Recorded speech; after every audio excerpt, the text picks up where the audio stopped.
And please join me in extending a warm welcome to His Excellency Mr. Nga Korming, Minister of Housing and Local Government Malaysia, and His Excellency Mr. Ni Hong, Minister of Housing and Urban Rural Development, People's Republic of China, accompanied by the distinguished guest. Please welcome.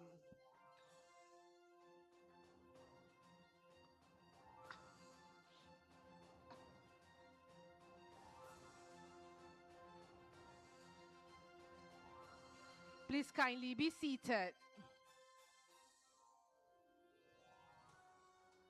Ladies and gentlemen, before we proceed, our team will be assisting our distinguished guests with the translation devices. And to our esteemed panelists, may I kindly inform you to kindly tune in your translation device to channel 9 for English and for Mandarin. Thank you.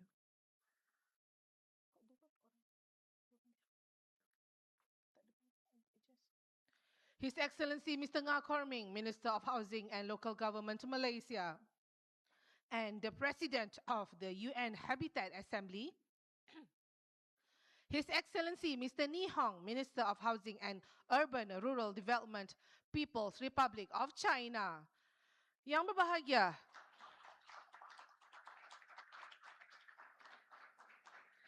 Yang berbahagia, Datuk Wira Dr. M. Nur Azman bin Taib, Secretary General, Ministry of Housing and Local Government Malaysia. Yang berbahagia, Datuk Sri Tom Planner Dr. Maimunah binti Muhammad Sharif, Advisor on Sustainable Urbanization and Development to the Government of Malaysia. Yang berbahagia, Datuk Sri Azmi American, Group Managing Director and Chief Executive Officer of Assam Darby Property. The Deputy Secretaries General and the Senior Management of the Ministry of Housing and Local Government Malaysia. Excellencies, distinguished guests, representatives from the academia, industry, professional bodies, and international organizations, media partners, ladies and gentlemen. Bismillahirrahmanirrahim. Assalamualaikum warahmatullahi wabarakatuh, and a very good morning to all.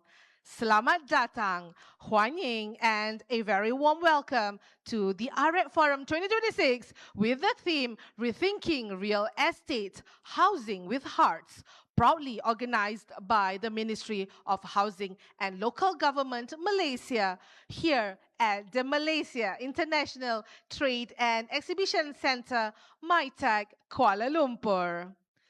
And it is our great pleasure to welcome you to this distinguished forum featuring an exceptional lineup of regional and global experts today.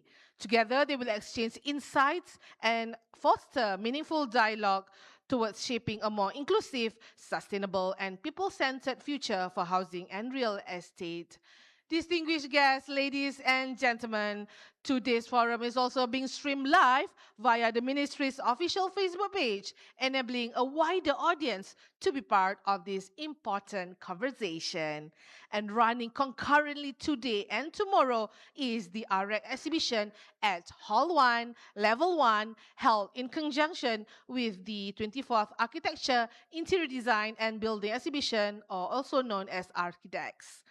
Ladies and gentlemen, before we officially commence today's forum, we would like to capture this memorable occasion with an official group photograph. May I kindly invite everyone to remain seated and direct your attention towards the stage where our official photographers are ready to capture this special moment. And official photographers, over to you. Everyone remain seated and put on your best smiles. 1, 2, smile. 1, 2, smiles. Raise your hand. Like this. All right. And then thumbs up. All right. Put on your best smiles. All right. Thank you, ladies and gentlemen. A round of applause. Thank you to the official photographers as well for your participation in the photography session. Distinguished guests, ladies and gentlemen, We have now arrived at the highlight of today's program, which is the dialogue session of the Arec Forum with the theme Rethinking Real Estate, Housing with Hearts. And before we begin the dialogue, it is my pleasure to introduce our distinguished moderator. Yang berbahagia Datuk Seri Town Planner Dr. Maimunah binti Muhammad Sharif is a renowned urban planning professional with an outstanding career at both the national and international levels. She currently serves as the property advisor at Petronas and advisor on sustainable urbanization and development to the Government of Malaysia, following her distinguished tenure as Executive Director of UN Habitat. She also made history as the 15th and first women mayor of Kuala Lumpur. And with her extensive leadership and expertise in urban planning, housing, and sustainable city development, we are indeed privileged and honored to have her moderate this session. And ladies and gentlemen, please join me in giving a warm welcome to our moderator, Datuk Seri Town Planner Dr. Maimunah binti Muhammad Sharif on stage.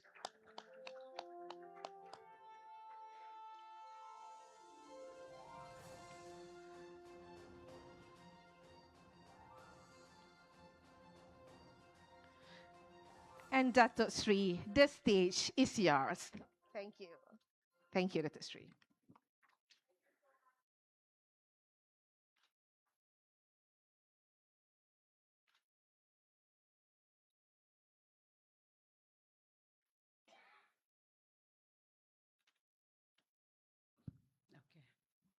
Thank you so much, Puan Fauzia.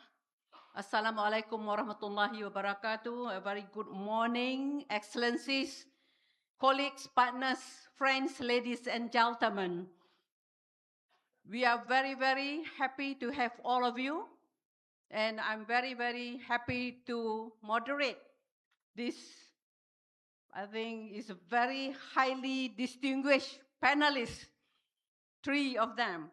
So now let us invite our 3 distinguished panelists. First, let me welcome His Excellency Mr. Nga Ko Meng, Minister of Housing and Local Government.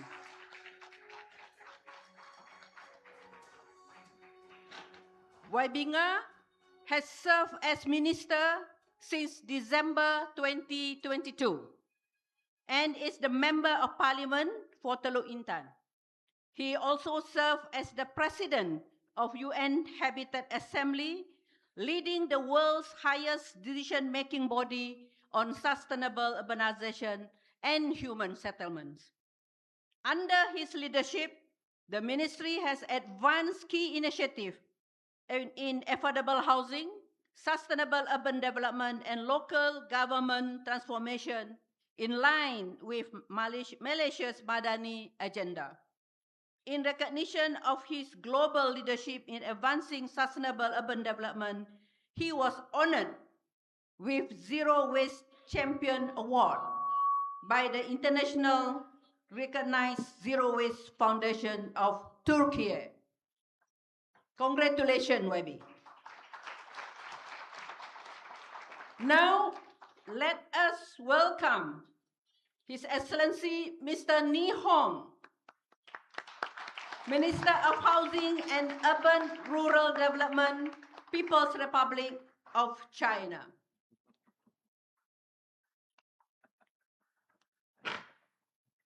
He graduated from Harbin Institute of Construction Engineering. He holds a postgraduate degree and is now a senior engineer. In June 2015, Excellency Mr. Ni Hong was appointed as the Vice Minister of the Ministry of Housing and Urban Rural Development, or MOHUD. In June 2022, he was appointed as the Minister of the Ministry of Housing and Urban Rural Development, MOHUD, until now. And he is a strong supporter of UN Habitat when I was during my tenure as the Under-Secretary General and Executive Director of UN Habitat. Thank you so much, Your Excellency. We have the Minister from Malaysia. We have the Minister from China. I think it's not complete if we don't have the private sector joining us. Now I would like to welcome Yang Berbahagia Datuk Sri Azmel Marikan, Group Managing Director and Chief Executive Officer, Sime Darby Property. Most welcome, Datuk Sri.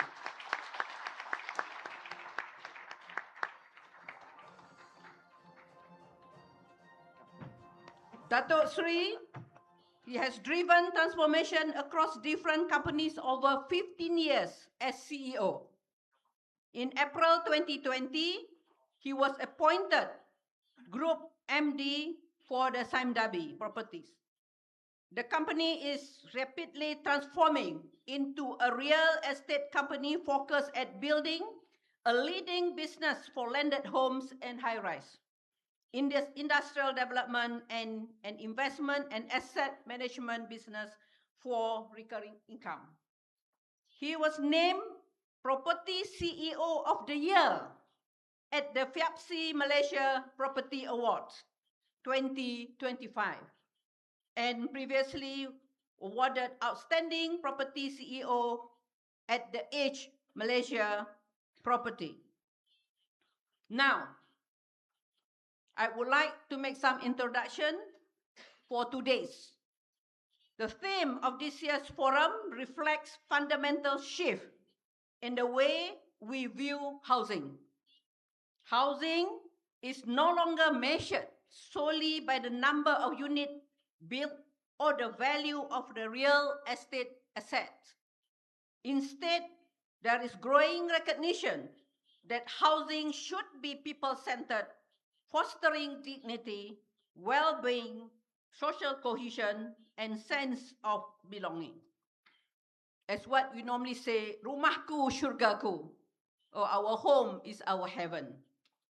So housing with heart calls for a more holistic approach to housing development, one that balances affordability, accessibility, and sustainability while creating vibrant community where people can live, can work, and thrive. It is also underscores the shared commitment of ASEAN member states and industry stakeholders to shape housing policy and development that place people at the heart of urban growth and sustainable development. Now, let us turn to the panelists. At the beginning, each of you will be given one question for each panelist and will be given 6 minutes, Your Excellencies. More than 6 minutes, the microphone will be switched off. That is UN standard. But we won't switch off, maybe. Yeah? But we'll try to finish by 11. All the panelists can limit to your, if you have the presentation, to 5 slides, and you have a video, you can play during the presentation. And now, I would like to give the floor to His Excellency Mr. Nga Komeng. 6 minutes, yeah, maybe. Malaysia has made profound strides in reshaping its real estate landscape by prioritizing the well-being of its citizens. In line with our theme, maybe, rethinking real estate and housing with heart, your ministry has actively shifted focus from mere shelter provision to creating a high-integrity, data-driven, and people-centered communities. Could you please, Your Excellency, share how Malaysia is championing this humanizing housing approach and highlight the key structure reform and historic milestone that your ministry, KPKT, has achieved to ensure resilient and affordable home ownership for all Malaysians. The floor is yours, YB. Salam sejahtera. A big thank you. Yes, betul. Okay, salam sejahtera. Good morning. 各位来宾，大家好.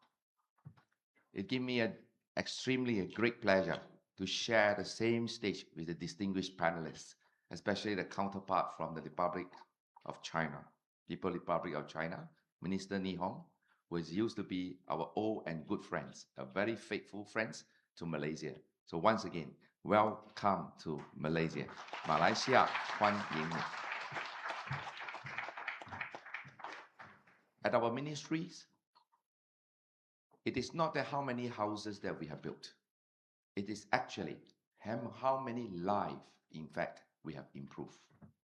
Under the Malaysian Madani framework, we have given the focus with humanity at the central agenda of the development.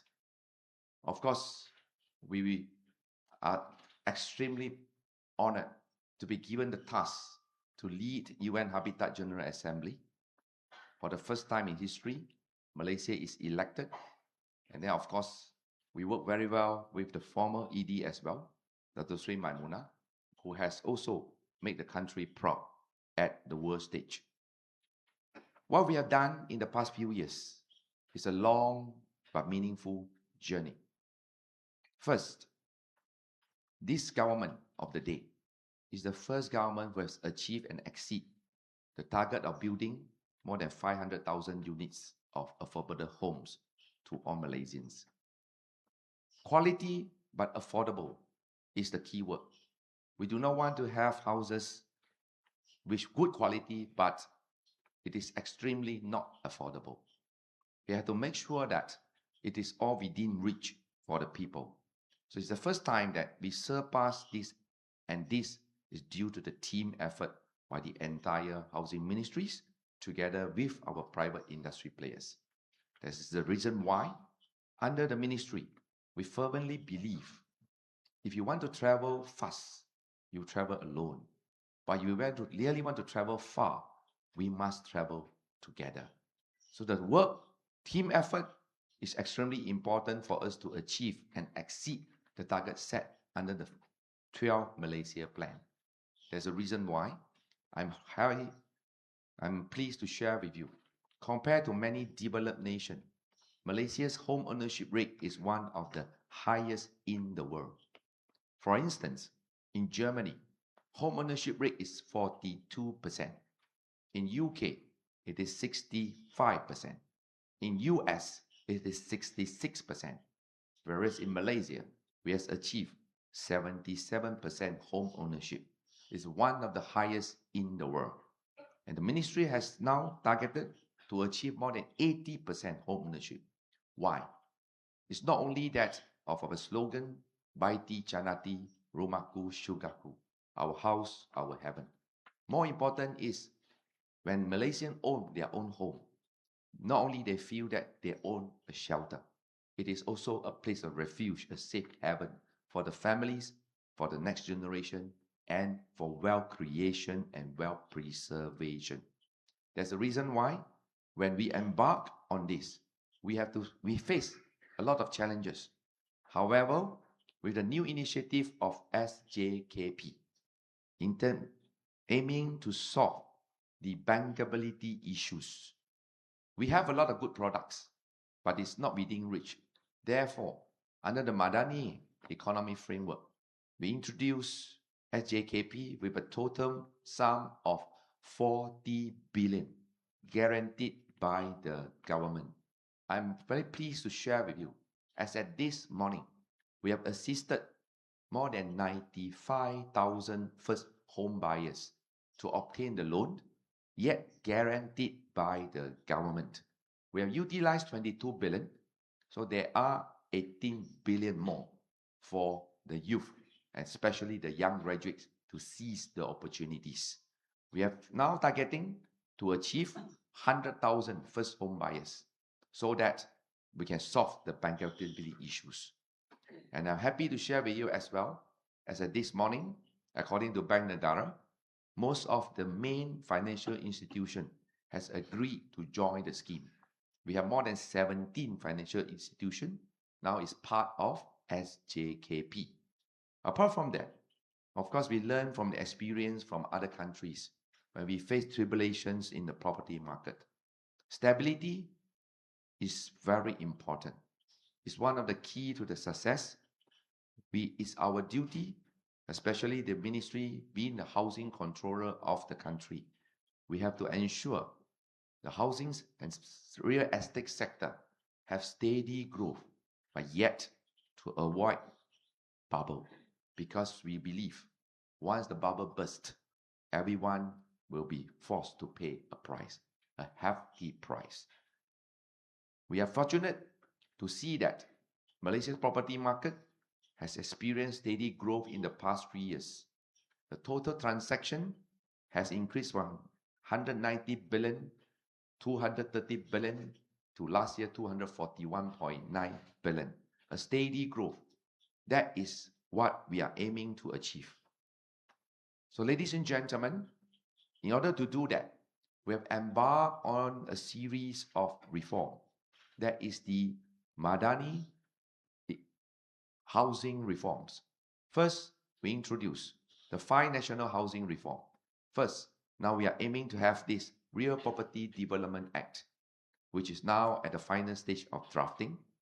We hope that not only housing, some of those commercial properties will also be well regulated with fair and balanced regulation, protecting, safeguarding the industry's interests as well as the consumer interests.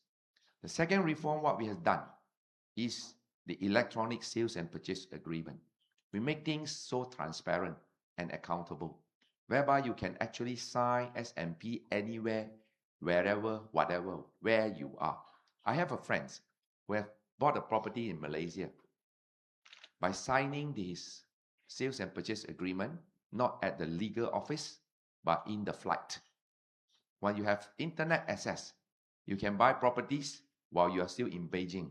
So we hope that once Minister Ni Hong retired, he will also invest in Malaysia and buy a condo in Kuala Lumpur, as we welcome more and more professionals to choose Malaysia as their second home.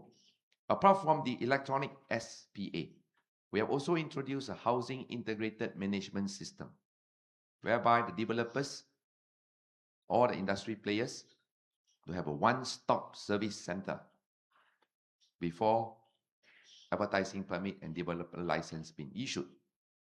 Apart from HIMS, we also have this national big data that's called TERDO system, where we make things so transparent and you have real-time monitoring the progress of the project that you have invested and bought in. All these are aiming to make sure that, coupled with the regulated, audited housing development account, all these 5 reforms, we only have the main objective is to ensure our vision being achieved, that by 2030, this country shall not have any sick and abandoned housing projects. That is the ultimate objective.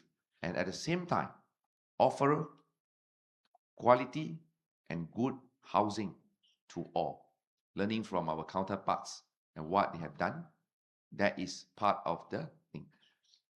End of this, all these 5 national reforms, what is important is to ensure that Malaysian and also all the investors who invested in Malaysia, the value that have they invested in this country will not only that appreciate.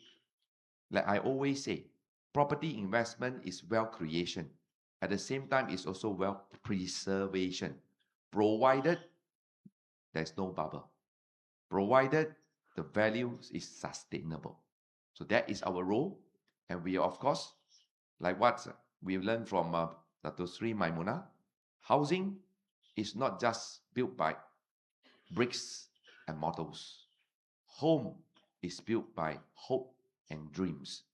That's why we need to create an ecosystem where every home buyers, they will also come with good access to basic amenities, open spaces, climate resilience infrastructure, and all this is part of the package that we are aiming to offer.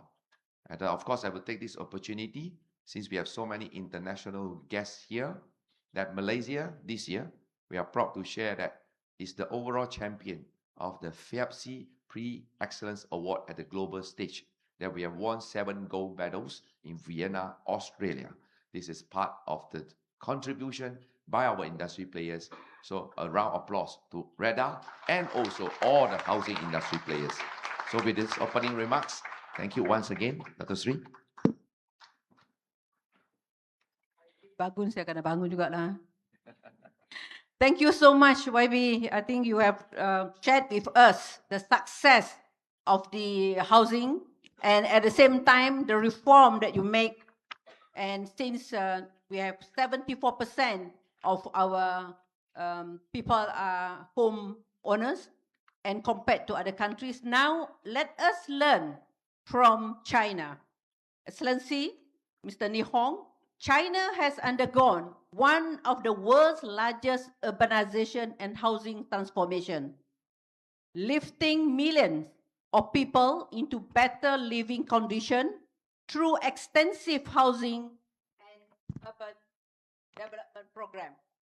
In recent years, China has also placed greater emphasis on the principle that houses are for living in, not for speculation. How many of you have more than one house here? Put up your hand. No, you dare not put up, huh? While promoting affordable housing, urban regeneration, and community-oriented development. In line with the theme, rethinking real estate, housing with heart, how is China redefining its housing policy to ensure that housing goes beyond physical shelter and contributes to social well-being, inclusiveness, and quality of life? Could you please also share some of the China's key achievements and future priorities in providing affordable, sustainable, and people-centered housing while addressing the evolving needs of its urban population? Over to you, Excellency Nihong.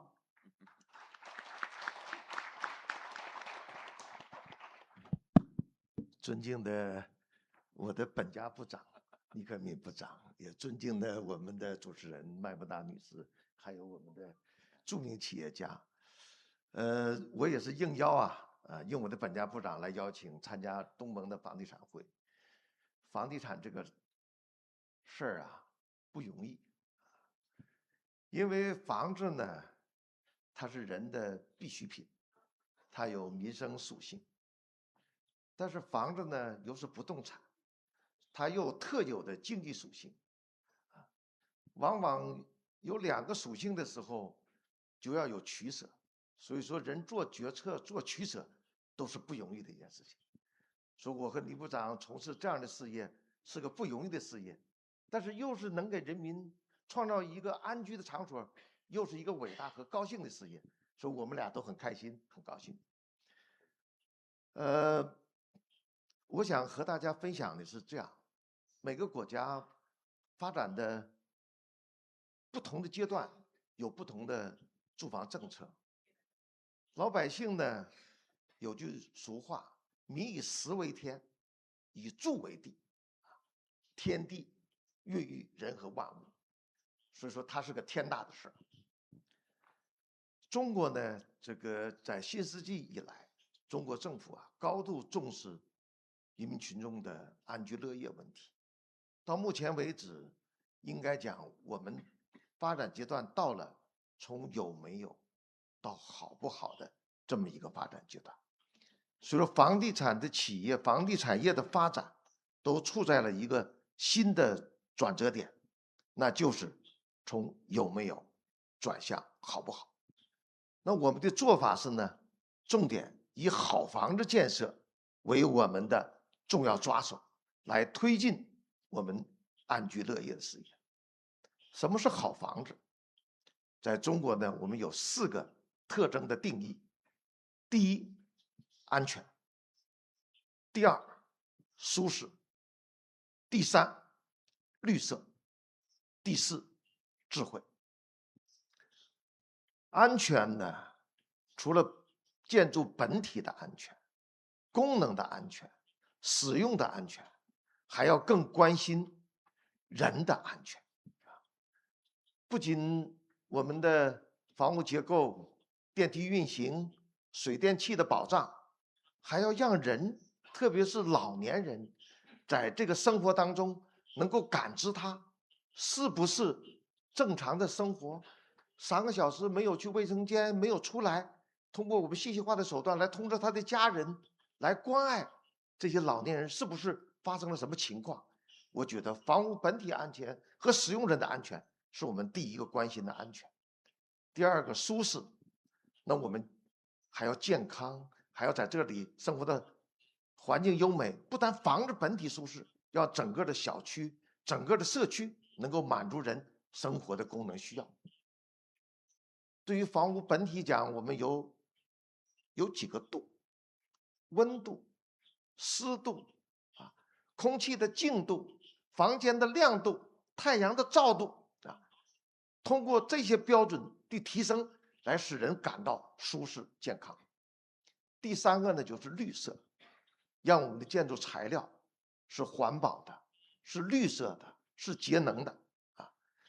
同时，在全生命周期的使用过程当中，能够是节约的，为用户省钱，为社会降碳。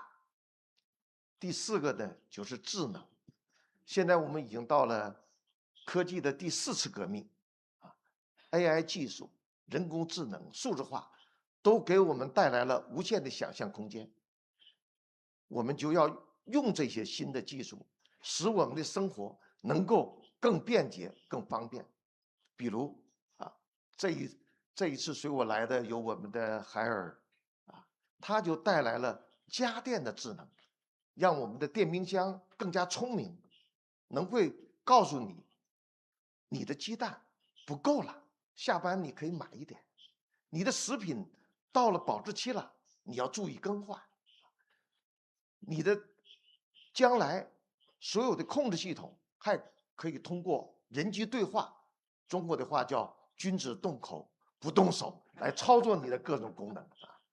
所以我想这是我们的好房的4个特征。那么如何把这些特征能够变成现实？我们重点抓了5个环节。第1个环节就是要有好的标准。我们国家出台了住房的建设标准，我们提升了有14项大家所关注的功能。比如说，现在在中国，我们新建的住宅4层楼要加装电梯，适应我们老龄化的需求。我们在电梯里要让我们的手机能够随时保证接听等等，这是提高我们的住房标准。第2呢，要抓设计。我们组织了100所大学，600多个设计单位，2000多个设计方案，最后有83个方案成功的获奖。我们就想引导设计师们能够对我们的建筑每1平方米设计的物有所值，物有超值。第3，要想成为好房子，就得有好的材料。我们现在用接榜挂帅的方式，组织科研单位和生产厂家，推出了50类接榜挂帅的新材料、新技术。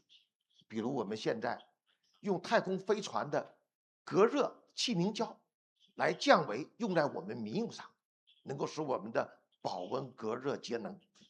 比如说，我们用最新的超强碳纤维来做我们的抗震加固啊，像快递盒一样，缠上绷带就会使它韧性、柔性会更强。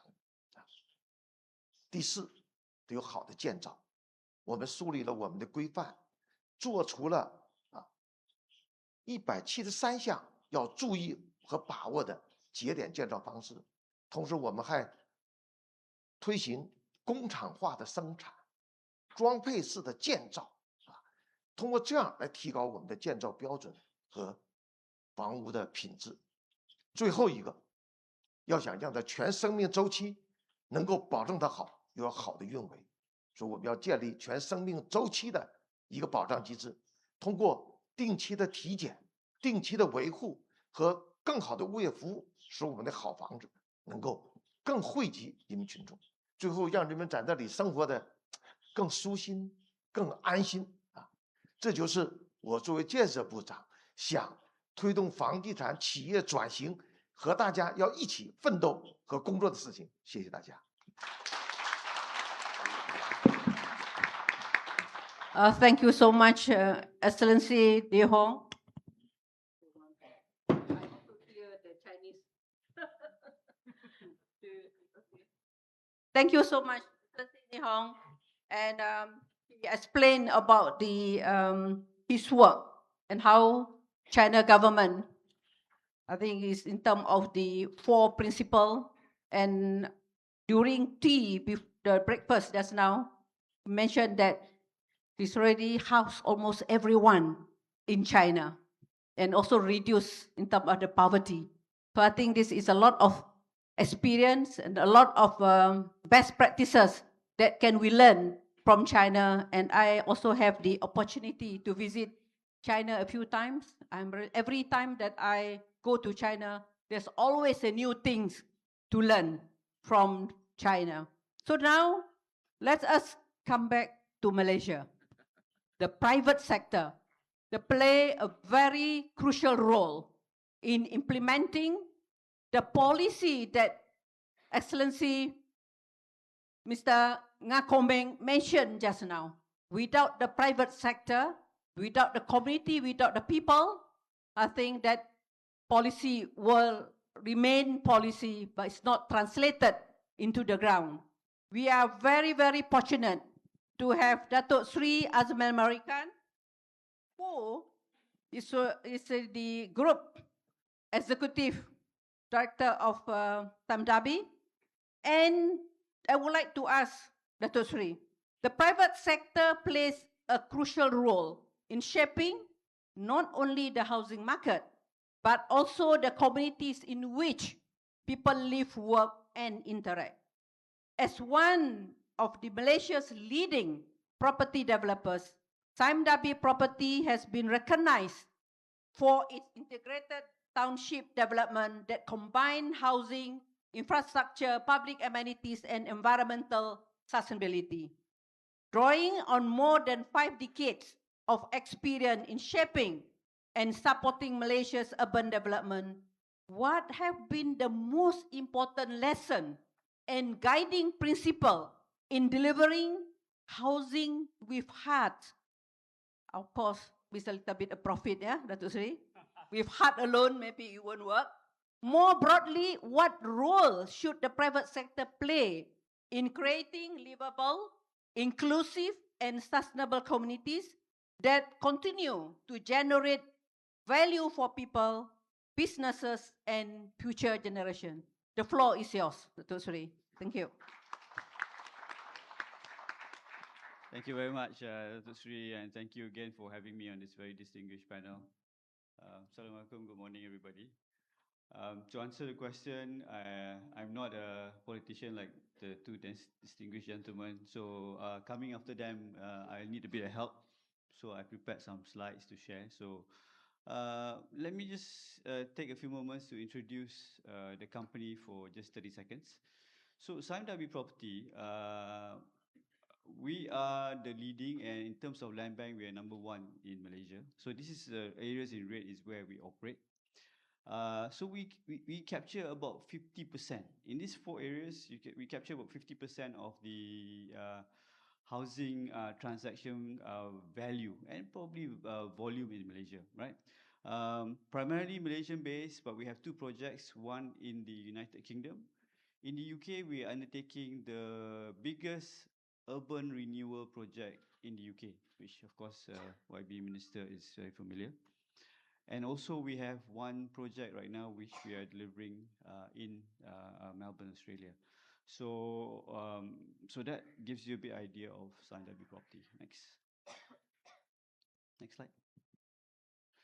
So before I answer the question posed by Datuk Sri, I think one of the things that we ask ourselves when we as a property developer, what do we do? How do we differentiate Scion W Property from another property company? Why are we here? Why do people come to work for Scion W Property? We ask our staff, and what's our reason for existing, right?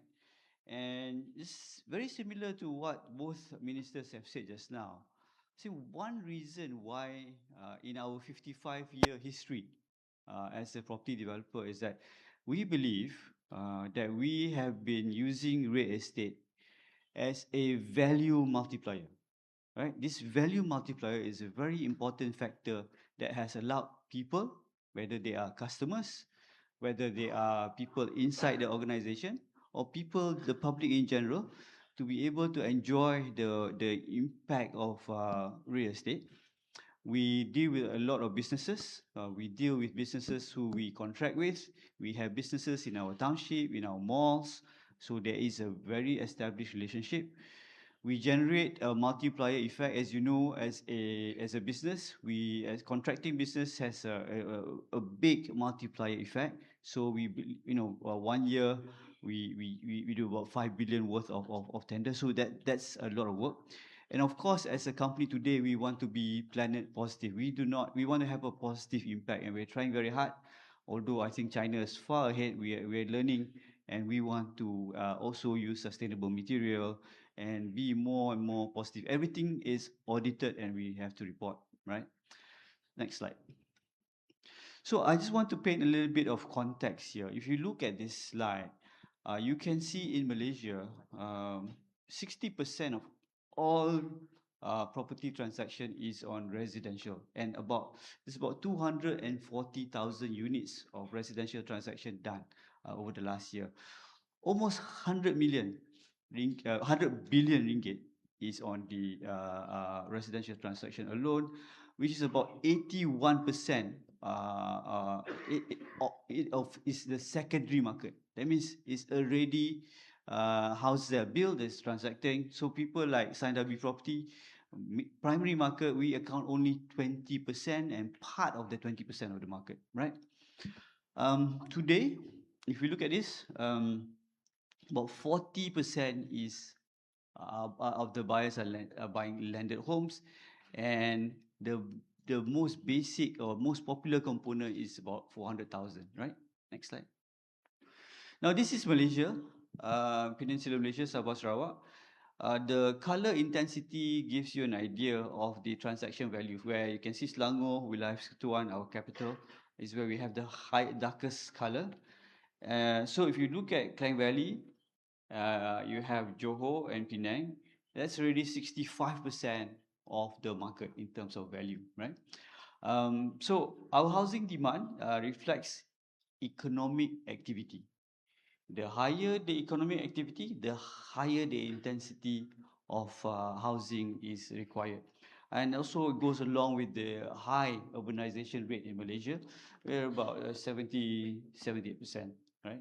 So next slide, please. Now, again, of course, as a property company, we take guidance from the policymakers.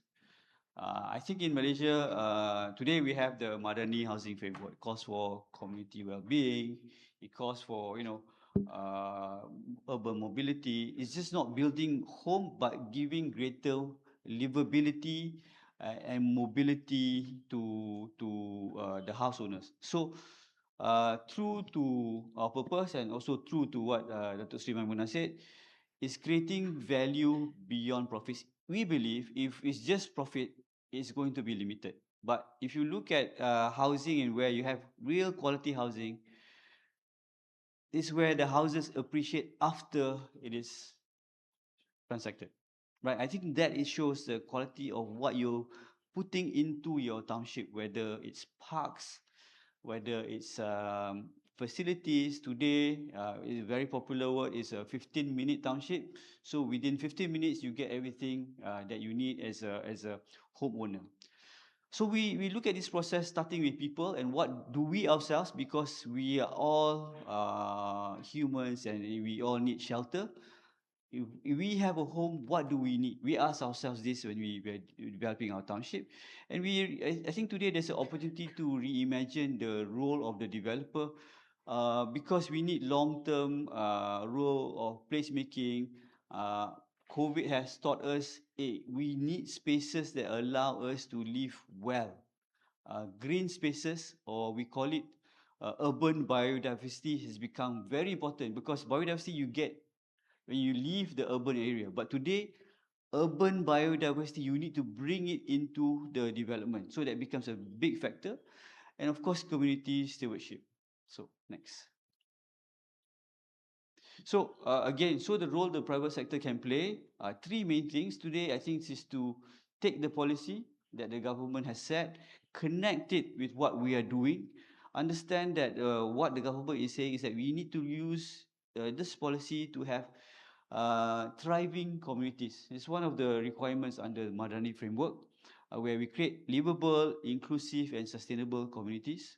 Number two is to act as an ecosystem integrator, because we can use our network to bring people together and to look at how to accelerate housing, to have the outcomes that we as a private sector can deliver ourselves, but also together with other parties.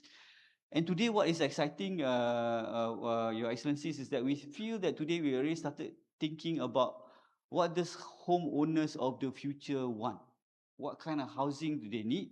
And we want more modular spaces, and there are different challenges in terms of price and all that. So these are some of the issues that we are facing, right?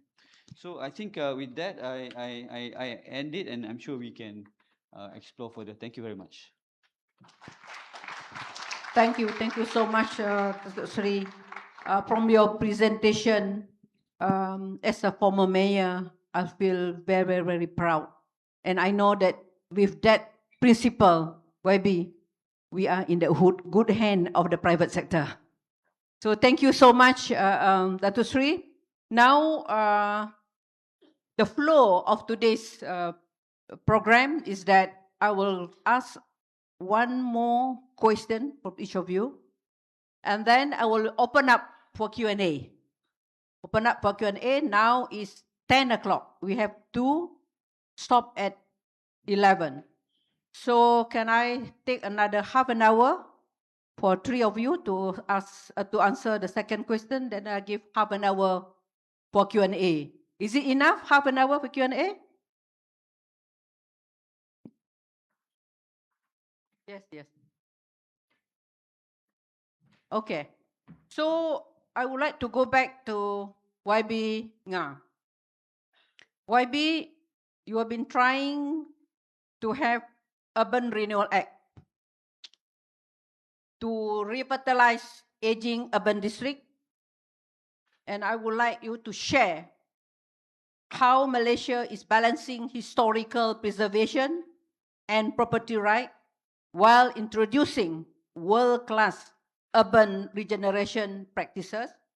And I also would like you to touch a bit on the Malaysia Cambridge urban platform. I saw with the media yesterday live that you introduced this Malaysia Cambridge urban platform. Maybe a bit on that, how Malaysia is leveraging cross-border academic institutional collaboration and inject data-driven, evidence-based planning and its future housing policy, because we need not only with the China and also with other organizations for us to learn. Over to you, Wabi. Thank you once again for the thought-provoking question. Oh, okay. I'm being instructed to sit instead of stand. Okay, it's a sharing sessions anyway. Urban renewal. Let me begin by saying that Malaysia is going to celebrate our 70th birthday next year. Independence for 77 decades, 70 years. Building is just like human. It has its lifespan. When your body is aging, you go for organ transplant. When your body is aging, you also go to try to have stem cell. Same goes to building. The average standards, average lifespan of a normal building is about 70 years. After 70 years, there's bound to have problems. Just like what Minister Nihong has shared. Most important is the public safety. Anything above 100 years without proper maintenance will no longer be safe. So looking at what happened in our country, in 1970, our urbanization rate was only 28%. Now, we achieve about 78.5% according to Plan Malaysia.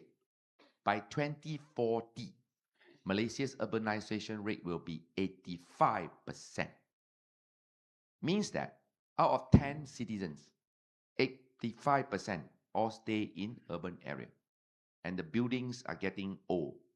Of course, sometimes the building cannot do cosmetic surgery. You see, whatever it is, it will take times to make sure that. There's a reason why urban renewal is critical for the future development of the country. And urban renewal is nothing strange, especially if you learn from Singapore's experience. They have started Urban Renewal Authority since 1991. Malaysia is 40 years behind. Hong Kong started it 1996. And of course, looking at China, the country with one of the most successful urban renewal. I strongly encourage the industry planners to look at Shanghai, where they have the world's largest urban renewal and urban regeneration, Shanghai West Bank. Without urban renewal, Shanghai will not be what it is today, being the financial hub of the East.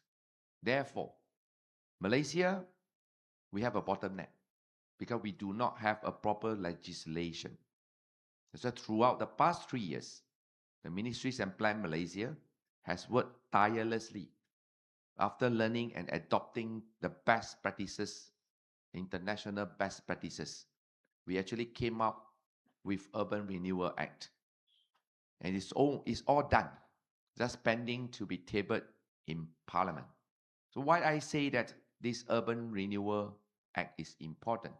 Because we have an act of impossible, harder than Tom Cruise Mission Impossible under the current legislation. You want to rebuild a building, the consent threshold is 100%. Whereas you compare to Shanghai, it's only 2/3 majority. Tokyo, 65%. Hong Kong, Melbourne, 75%. Singapore, 80%. And Malaysia, world champion, 100%. That itself actually has a repercussion, a strong adverse impact on the future development of our city. If we don't do anything, my vision is the next 30 years, Malaysia will have a lot of slum. And that is our shared responsibility to prevent it from happening. So urban renewal, of course, it doesn't mean that you have to demolish and rebuild. We have urban regeneration as well. Give you an example. Rec Cinema in KL. It was a urban regeneration. Ipoh Old Town, Georgetown in Penang. There's so many urban regeneration which is needed, and a proper legislation is definitely I will continue to strongly advocate for that. And we will never give up because we know that this is important for the future of the country. So of course, urban renewal itself, it has to come with a package because while protecting, advancing development, we also have to take care of the social well-being of the property owners as well as the community, where they feel that they are actually in the safe hand. And with Malaysia, because the process is too tedious, even though we may have some success story that Razak mentioned, Kampung Kerinci, but yet it is not enough. So I will pause here by saying that we need a comprehensive legal framework to embark on this long and meaningful journey. Okay, YB. Yep. Thank you so much for that. I know you are very passionate about that. If I allow YB, he can talk one day on urban renewal, because I know. But let us go to China, yeah, Excellency Ni Hong, about your experience on urban regeneration. And YB has already mentioned about Shanghai. How is the China experience? Can you share with us within 3 minutes? Over to you, Excellency.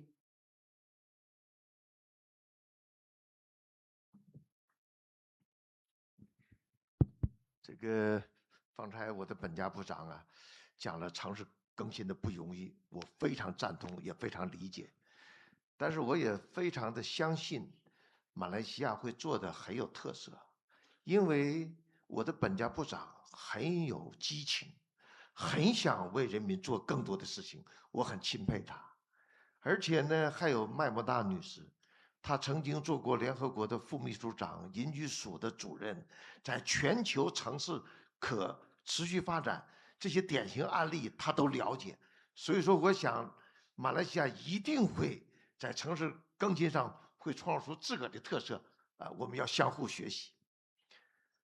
城市更新呢是一件不容易的事情。城市和人一样，也会老的。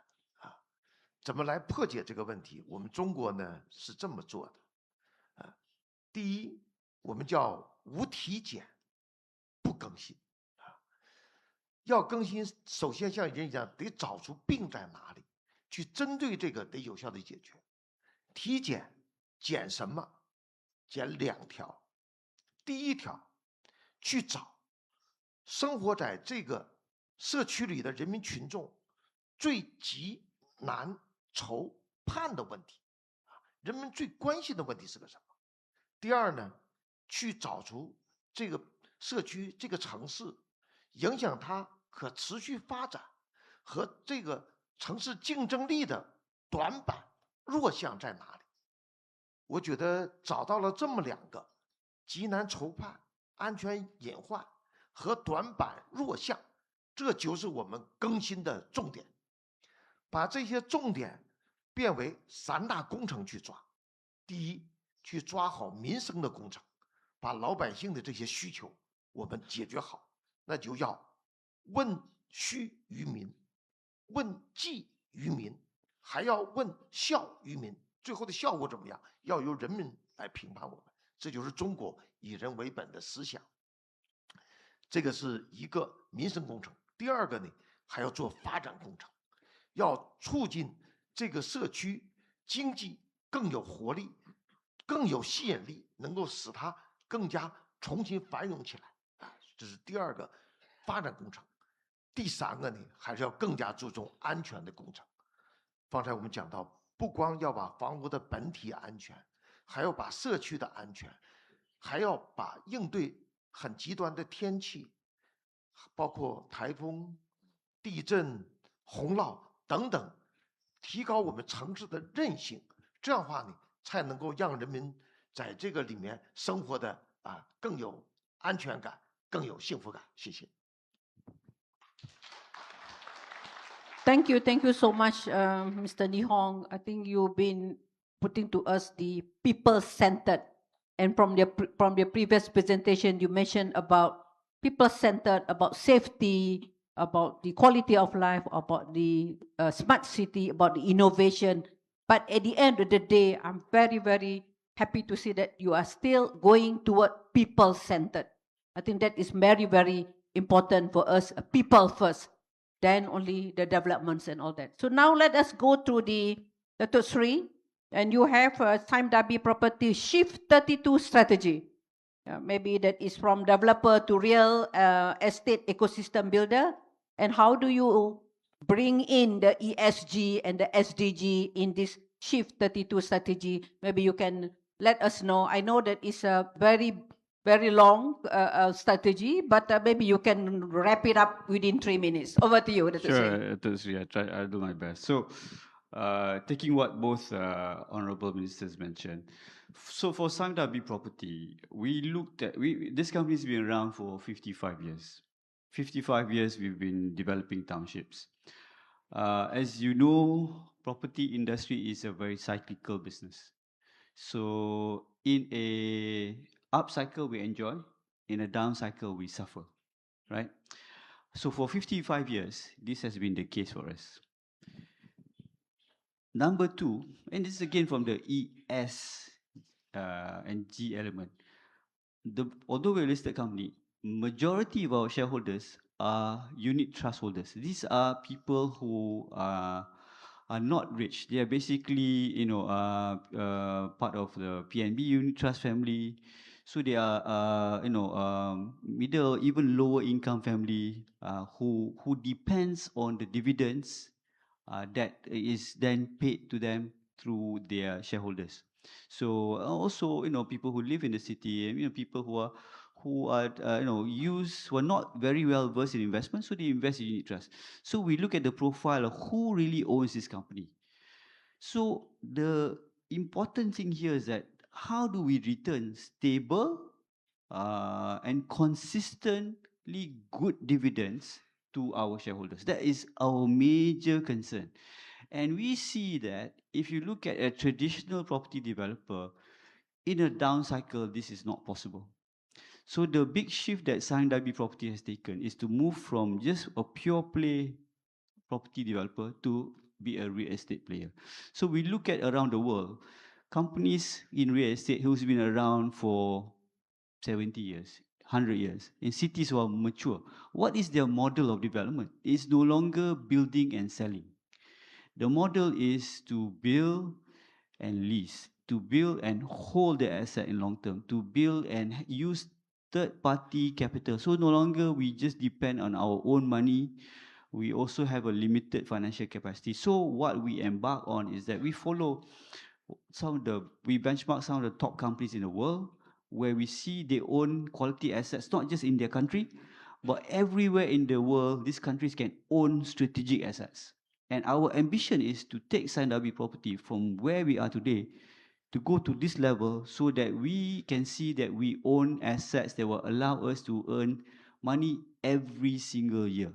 And we have started this.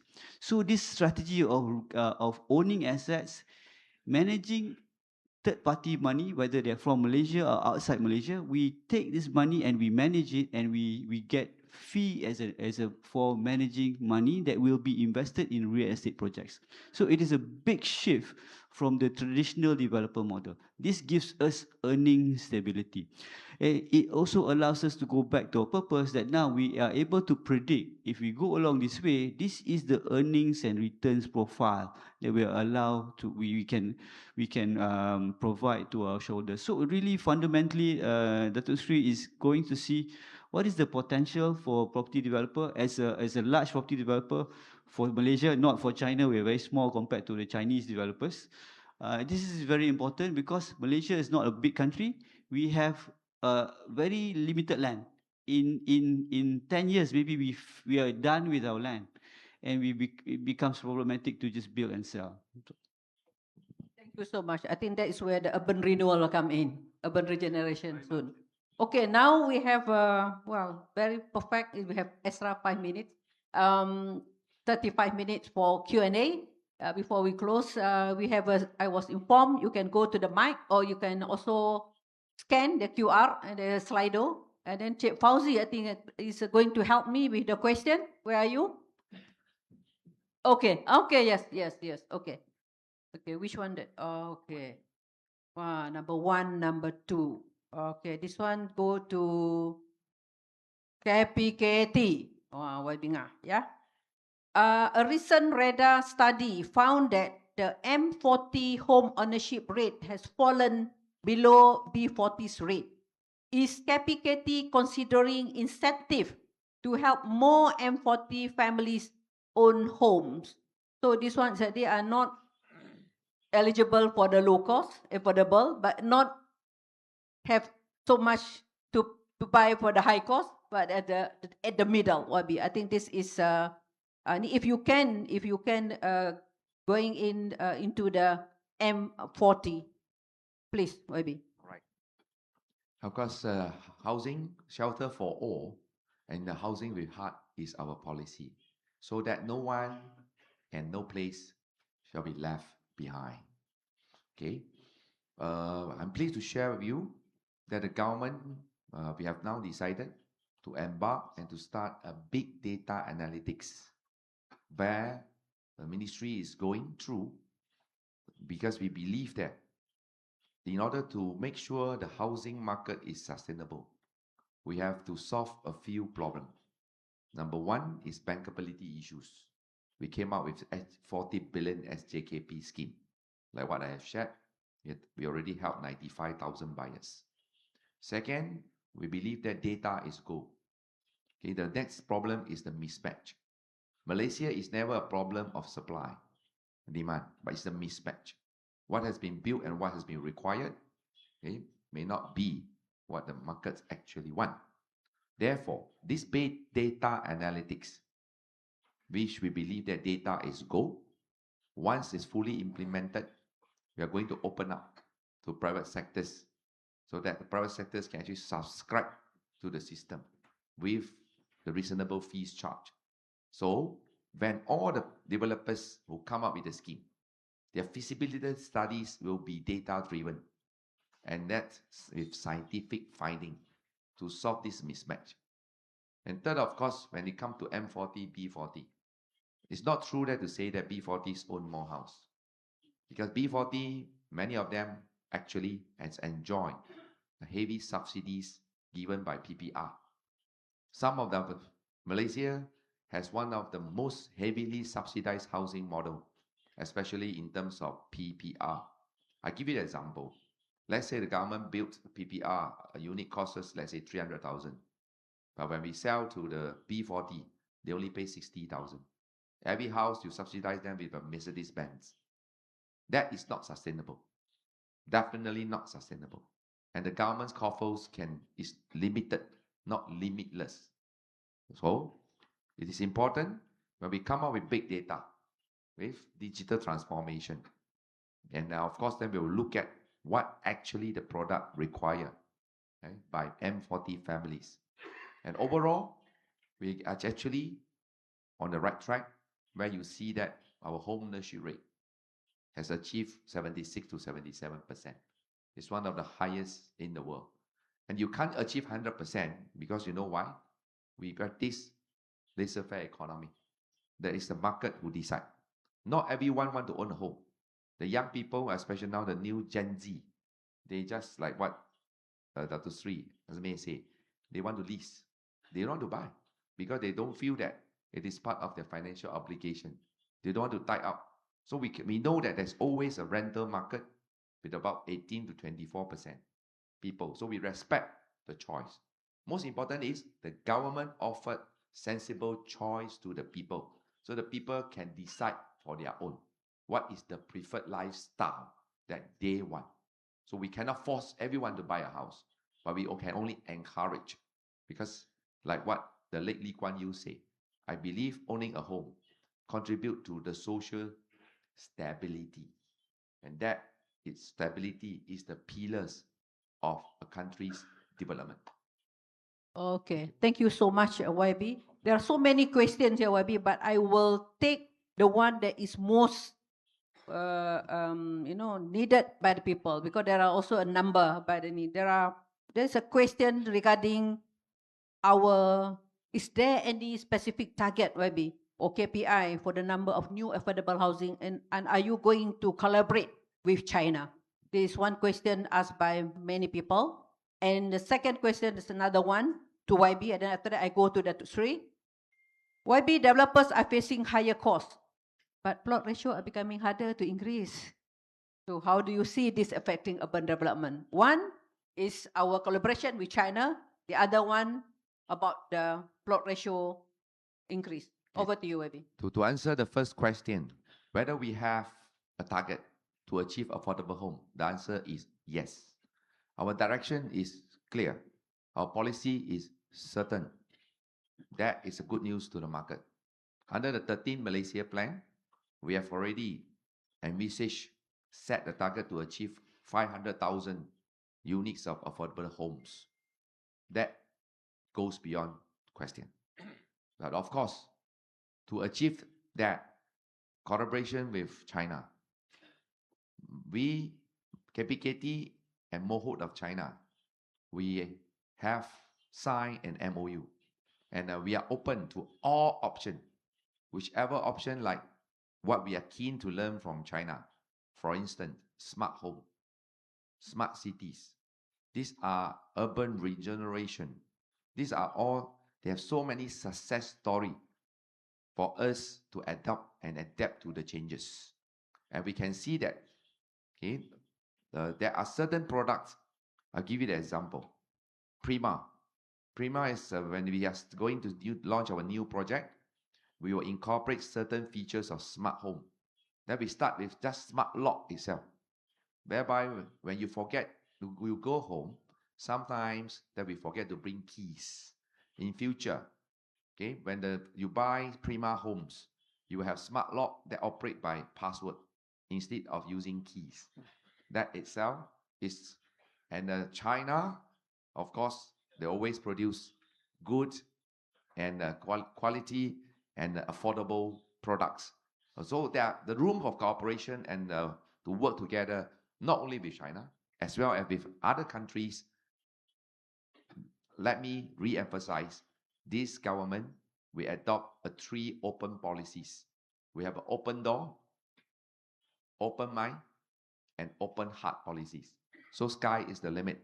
Whichever serves the people's interest, we will adopt the best model. Excellency Ni Hong, do you want to share collaboration between China and Malaysia on that question? Please. 我们中国和马来西亚在住房和城乡建设领域合作是非常紧密的。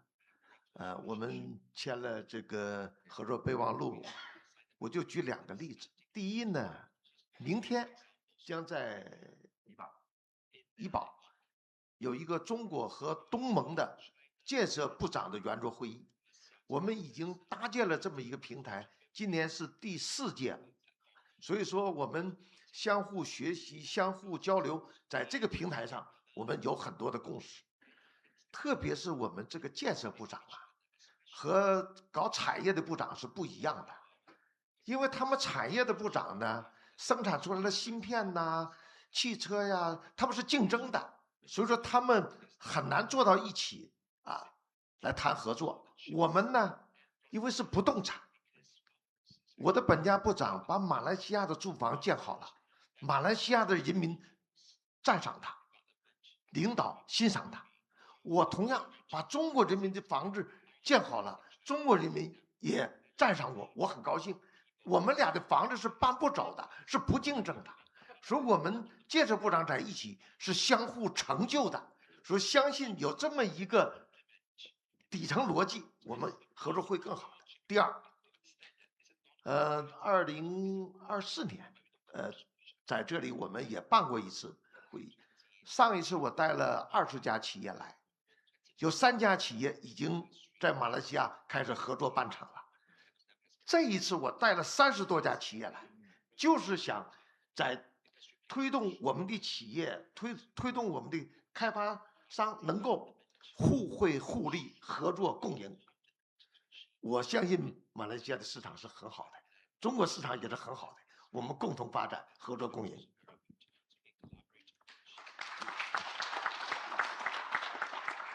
Thank you so much, Mr. Ni Hong. Let's make sure that you go to the booth. Mr. Ni Hong brought 30 over business from China for us to visit and also to learn. YB, you owe me another question, another answer for the increase. But before that, before I could come back to you, I'll ask to go to Datuk Sri Azman. There is one question. What does Sime Darby Property see as the next evolution of housing for the Malaysian people, and what would it take to deliver housing with heart? Over to you. I mean, it's a difficult question to answer, but what we see is a few trends. Number one, I think, I mean, it's also related to the question somebody asked, YB Nga. in general, we are competing for a finite resource, which is land. Right? And everybody, a higher population, everybody wants a piece of the land. So the land is the same piece of land for tomorrow will have to deliver more that the piece of land can be designed to deliver today. I think that is a challenge today, right? So, I mean, if you look at it practically, Malaysia is not a large country.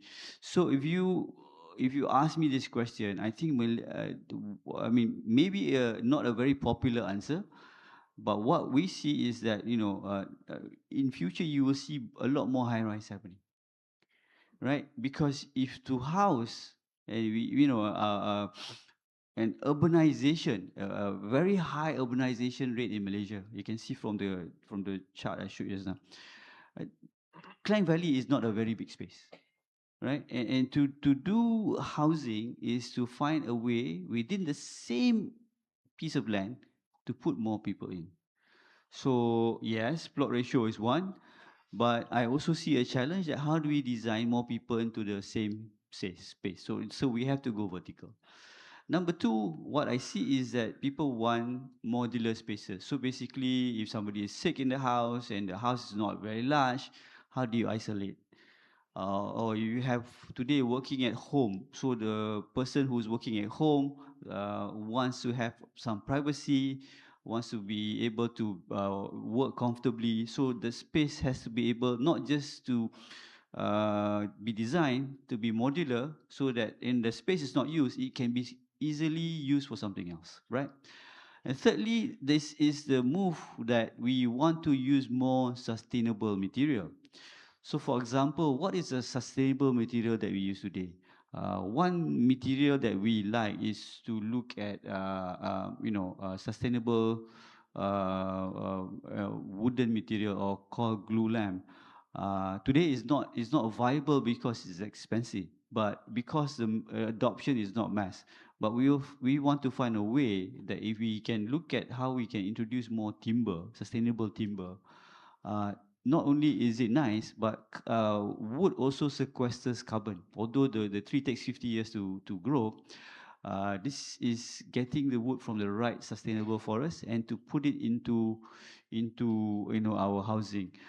That I think but there could be a lot more alternatives. So effectively, to be clever in terms of using the space is more limited, to have more modular spaces, and of course, that is to be Like a more new sustainable. design, new thinking. Yes. Yeah, using the space. Yeah, I think now there are also dual key and all that. Yeah, that type of house. Thank you so much, Dr. Sri. YB, you still haven't answered the question of the developer facing high cost and ask for more plot ratio. There are many people ask me for you to answer that question. Developers are facing higher cost, but plot ratio are becoming harder to increase. How do you see this affecting urban redevelopment? That's the question. Rising cost. Rising costs is a global problem faced by most part of the world. There's a reason why. First, compliant cost. So we are working, we have just set up a special task force headed by our Secretary General, Dato' Vira, Dr. Azman, to look into how to streamline the compliant cost, especially with various local authorities who, at their whim and fancy, and then add additional condition to comply with. So it's the art of balancing. At the same time, we want to safeguard the public interest. At the same time, also we have to make sure that the private sector is also commercially viable, that they can survive. Because to me, I always have a mindset. The People's Public-Private Partnership is not a slogan, it's a policy. And the government, you like it or not, Dr. Sri Azmi, I am your shareholder. I own 24% of your shares. Because whatever profit you make, my salaries come from your tax. Fair. Therefore, we are part of your family.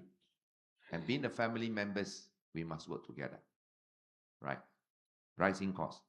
And the second, of course, the government also come up with certain incentive. For instance, to reduce the cost of the affordable homes. We have already accumulated about 2.6 million metric tons of cement rama to subsidize developers that build affordable homes that they actually build with the Harga Rama cement, which is far 30% discount from the market price. At the same time, of course, port ratio. Port ratio, we have to balance the community interests and the commercial interests. In every cities, you have to look at the traffic impact. You also have to look at the social impact. I fully agree with Simon Darby. To go vertical is the future. The thing is, it has to come with a package. That's the reason why we start now with TOD, transit-oriented development. In future, my vision will be like this. If just as Singapore, Hong Kong, and a certain part of Beijing, Shanghai, Tokyo, whereby in future development in the city center, no parking space is needed. Provided you must have a package that you are building situated right on top of MRT, LRT. Now, the problem is the part of the cost, like being the Maimuna is the only person in this country who has been Datuk Bandar for 3 places. She was Datuk Bandar for Seberang Perai, Datuk Bandar for Pulau Pinang, and Datuk Bandar for Kuala Lumpur, Da San Yuan, Da Mangguan. There are no other people that has actually been Datuk Bandar for so many bandar, right? And of course, she knows it very well. In every building, 1 condo require 2 car parks. You just imagine, you are talking about rising costs. If I remove that away, developers don't need to build car park. Of course, with the condition, you must immediately bring down the home and house prices. No alternative. Without that podium, 8 stories of car park podium, no reason for you to sell so expensive. The price must come down. Agree? So of course we know this is part of the compliant cost. Okay. It is in fact a catch-22 situation. Just imagine. Now if we start without a proper ecosystem, okay, immediately then in KL, we start about building condo with no car parks. I think I'm going to lose election very soon. Right. This is the democratic countries. We have to make sure that once, let's say, MRT 3 is fully completed, the whole public transport loops circle as all completed, with LRT 3 and MRT 3 all completed by then. That is a time where, okay, the building inside, the urban renewal, with transit-oriented development, no car parks is allowed, and the port ratio can go very high to make sure that, okay, to strike the balance between community well-being and also the commercially viable aspect. So we will continue to monitor it, and that's why I'm looking forward to Mulari to quickly develop the big data analytics. Once we have that, we can look into it, and then we can solve the problem case-to-case basis. All right. I hope that answer your question, right? Thank you. Thank you so much. I think that is answered certain 80% or 100% of the question.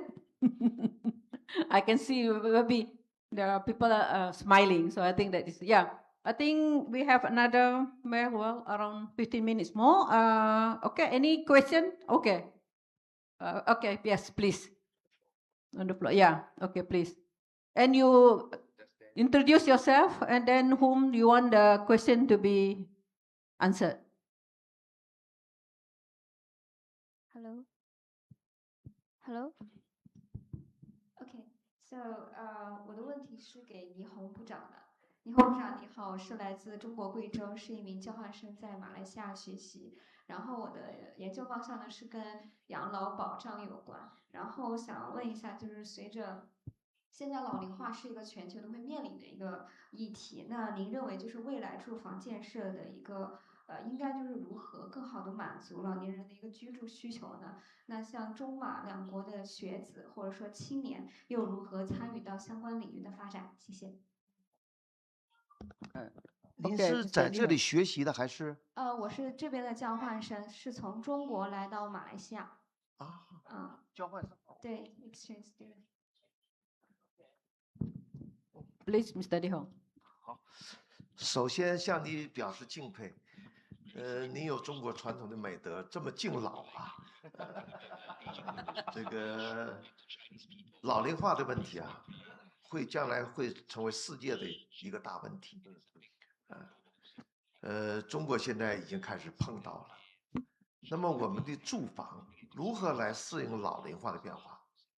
那么第一个就是方才我们这个发展商讲的很好的理念，可变，就是让我们的房屋能够可适应性去更强。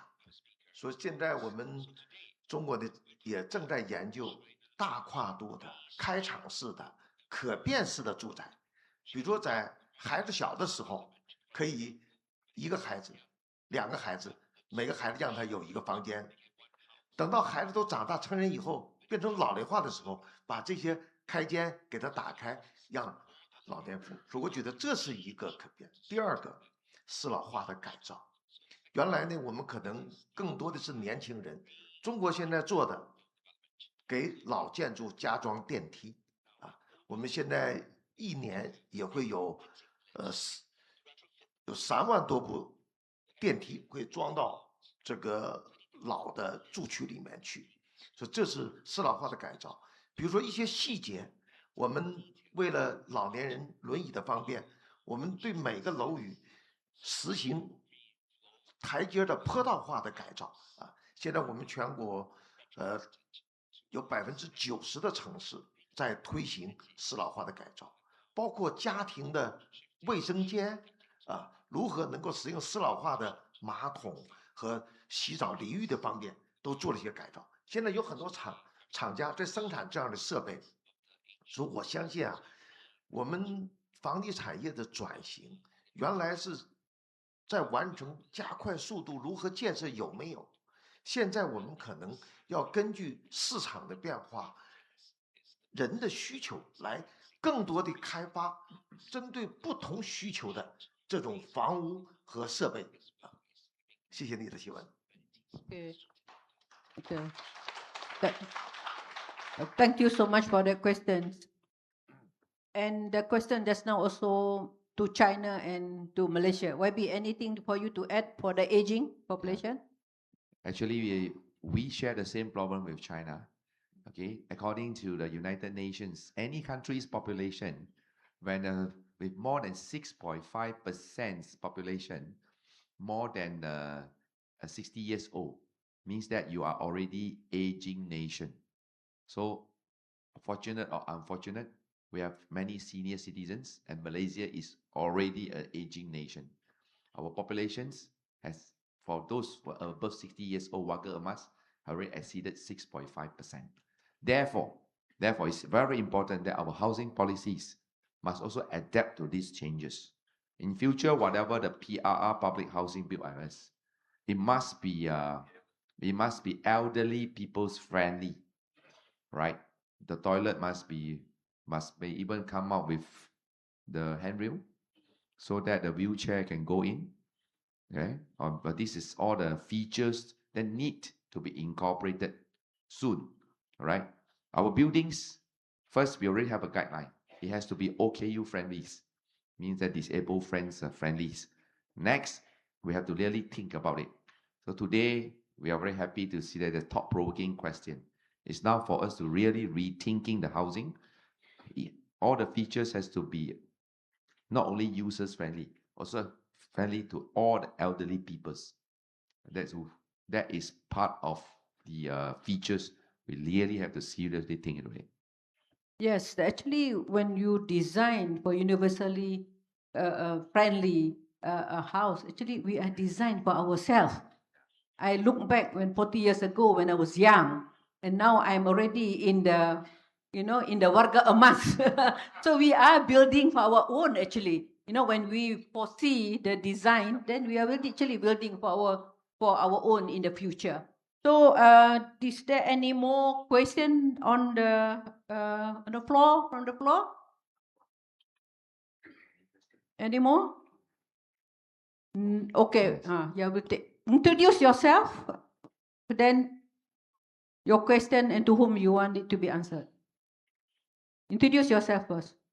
I think this one also from exchange program maybe. 我有一 Please. 个问题想请教一下倪虹部长，就是我是来自马来亚大学的中国留学生，然后我想请问，过去中国的建筑公司大多依靠规模和速度来竞争，但是在告别这种传统的模式之后，您认为建筑公司未来需要依靠什么样的核心竞争力来寻求更好的发展？ Okay, Excellency. Excellency.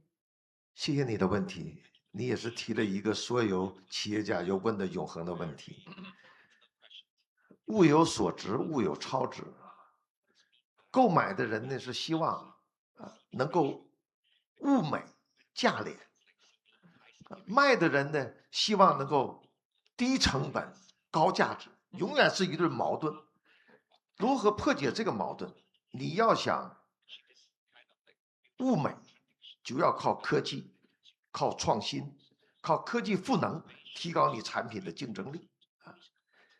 要想你的竞争力，你的持久，那就要靠你的品质，靠你的信用，使你的品牌价值能够更快的增长，就使你的有形的价值和无形价值的之和能够比别人超越。我觉得这是一个房地产企业应该怎么做，这是。那么降成本呢？我觉得一个要整合资源。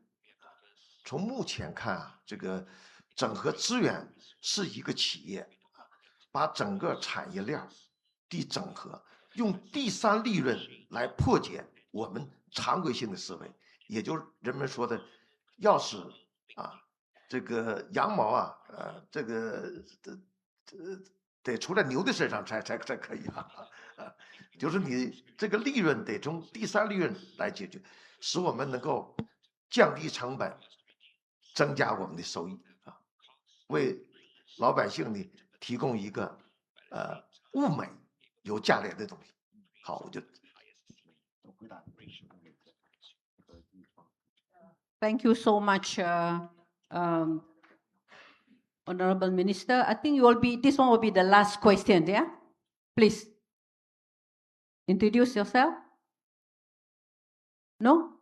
Oh, I thought you are at the okay. Yeah, last question for the session. Please. Yeah, Sri, it's nice to meet you again. I'm from Penang. I'm a public developer from Penang. My name is Albert Moore. This question is actually directed to our YB, Ngakomi. You see, because actually right now I do understand that we have a lot of affordable home that the government is proposing. But always the forum, they will stick to minimum 3 rooms. Like just now what you were saying about the changing environment, people are getting old. So some people, those who want to buy this affordable home, is for them to age. So why not we don't restrict the size, don't restrict the number of rooms, make it a flexibility.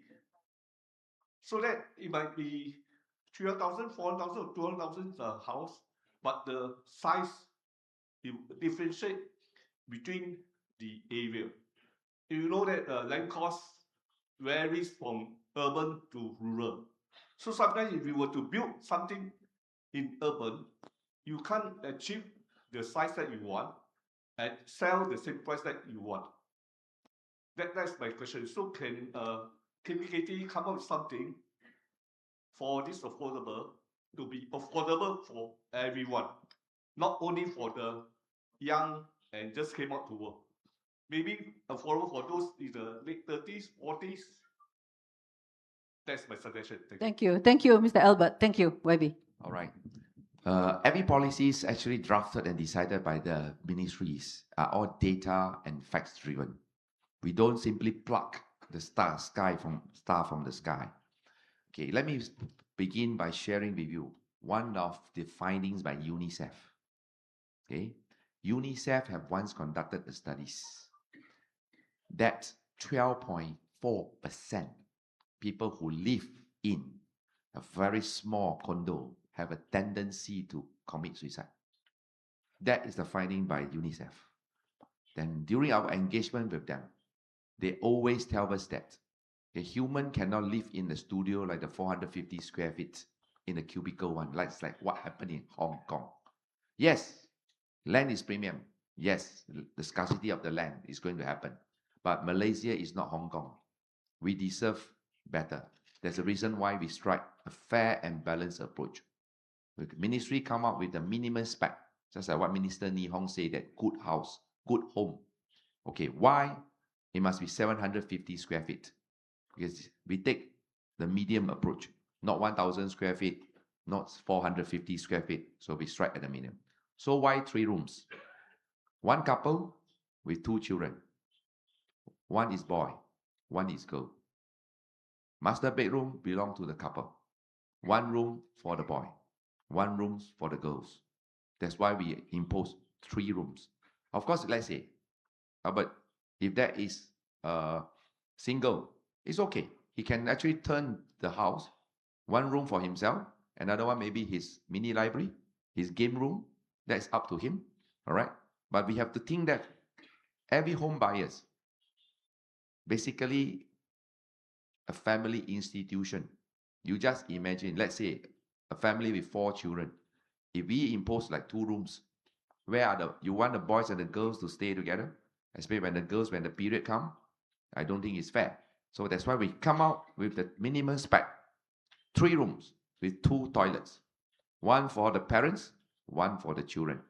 And the 2 rooms, 1 for the boy, 1 for the girls. So that they also have their own privacy. What we call is housing with the heart. Decent living. So as a developer, my humble appeal to all of you is, I'm here to help you. But please, you also must help us. Profit is not everything. End of the day, I as always repeatedly say, it is not how many houses we have completed, it's how many lives we actually improve. That is a mission for us. Thank you for your understanding. Thank you, Webby. Thank you so much.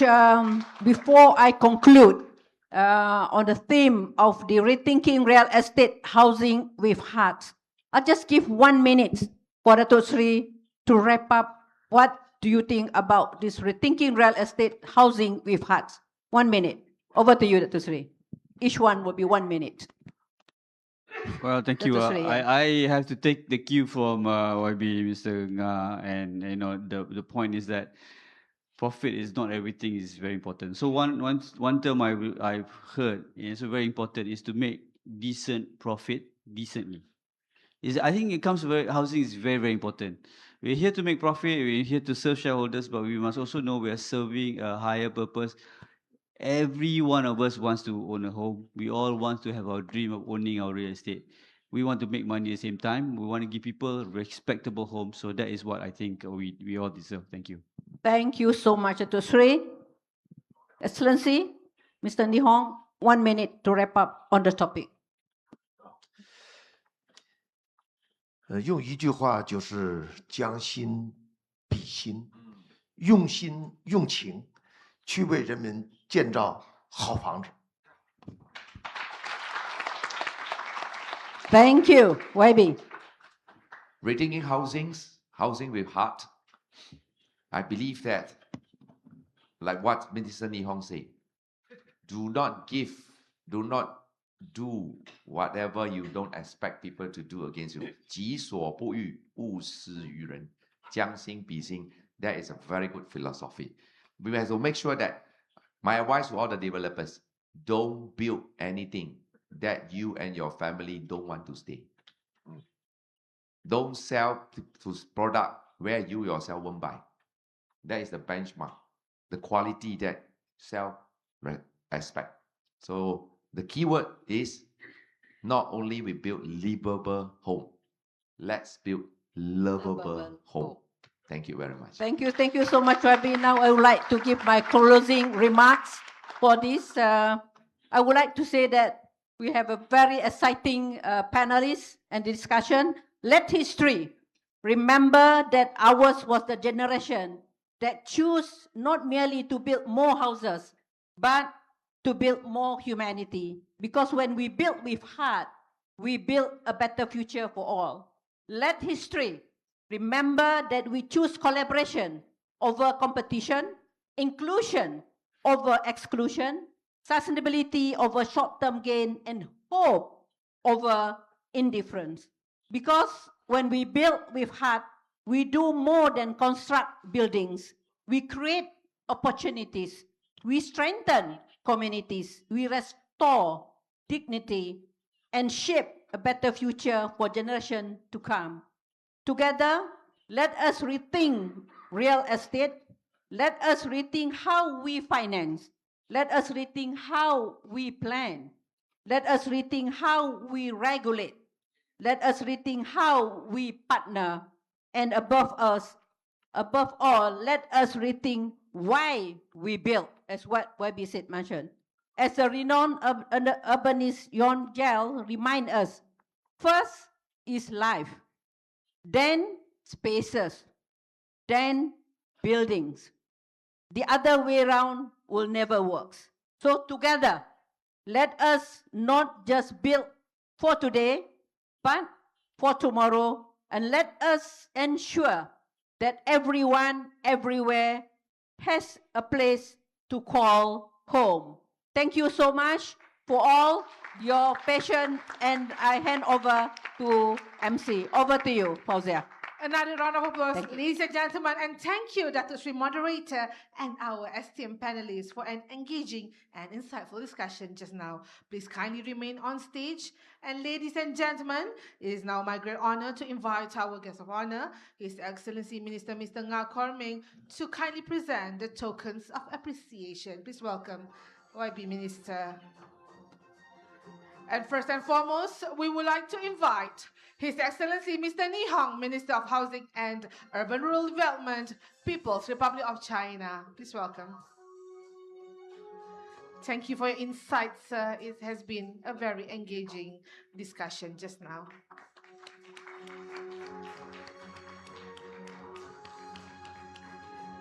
Next, we'd like to invite Yang Bahagia Dato' Sri Azmi American, Group Managing Director and Chief Executive Officer of Sandabi Property. Thank you, Yang Bahagia Dato' Sri, for your sharing and insights just now. Smile. And of course, to our esteemed moderator, Yang Bahagia Dato' Sri Town Planner, Dr. Maimuna binti Muhammad Sharif, Advisor on Sustainable Urbanization and Development to the Government of Malaysia. Thank you, Bagi Datuk Sri, for navigating the discussion just now.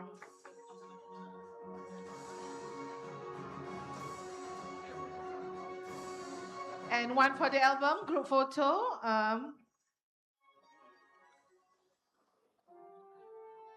Yeah, one for the memory, thumbs up. Nice. And with that, we'd like to extend our appreciation. Thank you, His Excellency Minister, and all distinguished guests.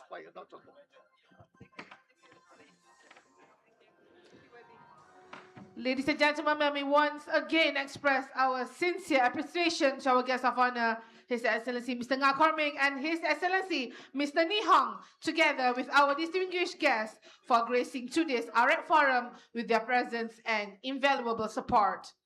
As our guest of honor and distinguished guests take their leave, may I kindly invite everyone to remain seated. And on behalf of the Government of Malaysia, we extend our heartfelt appreciation for the time and commitment in Arec Forum 2026 to all our distinguished guests.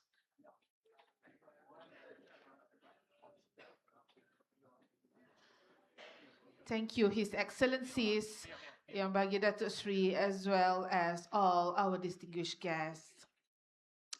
And distinguished guests, ladies and gentlemen, as the saying goes, to every beginning there is an ending. And now the forum has come to its end. Once again, thank you everyone for gracing this forum with your presence. We hope it has been a fruitful and insightful experience.